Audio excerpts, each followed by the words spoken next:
નમસ્કાર ગુજરાત અત્યારના તાજા અને મહત્વપૂર્ણ સમાચારોની માહિતી મેળવીએ તો નેતાગીરીનો ટૂંકો પડ્યો છે પન્નો અને ભાજપનો છેલ્લો વિકલ્પ પરસોત્તમ રૂપાલાની ક્ષત્રિય સમાજ વિરુદ્ધ ટિપ્પણી ભાજપને હવે ભારી પડી શકે છે।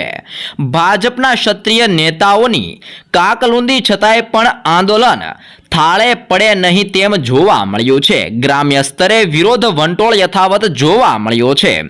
આજે ગુજરાતના સ્થાપના દિવસ દરમિયાન વડાપ્રધાન નરેન્દ્ર મોદી ગુજરાતની મુલાકાતે આવેલા છે, ત્યારે સભાઓની અંદર વિરોધ પ્રદર્શન ન થાય તેનો ભાજપને ડર સતાવી રહેલો છે।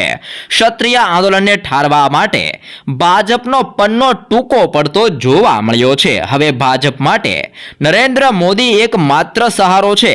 ક્ષત્રિયોનો રોષ ઠારવા માટે વડાપ્રધાન મોદી ઇમોશનલ અપીલ કરે તેવા સંકેતો જોવા મળ્યા છે। પ્રદેશ ભાજપના નેતાઓએ આશા છે કે નરેન્દ્ર મોદીની અપીલ બાદ ક્ષત્રિયોનો ગુસ્સાનો આફરો શાંત થઈ શકે છે।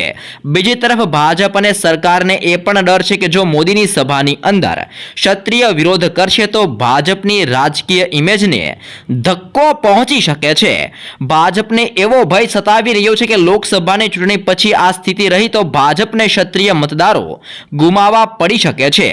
બીજી તરફ મહિલા સ્વમાનની લડાઈ લડતા ક્ષત્રિયો કોઈ પણ ભોગે આ વખતે ભાજપના મતની અંદર શસ્ત્રથી બદલો લેવાના મૂડની અંદર જોવા મળ્યા છે। એટલે કે ભાજપ વિરુદ્ધ મત કરવાની અંદર ક્ષત્રિયો દ્વારા હાલ અપીલ કરવામાં આવી રહી છે અને અનેક જગ્યાઓ પર સંકલ્પો પણ લેવામાં આવી રહ્યા છે। હવે જોવાનું બાકી રહ્યું છે કે આ ચૂંટણીની અંદર શું નવા જૂની થવા જઈ રહી છે।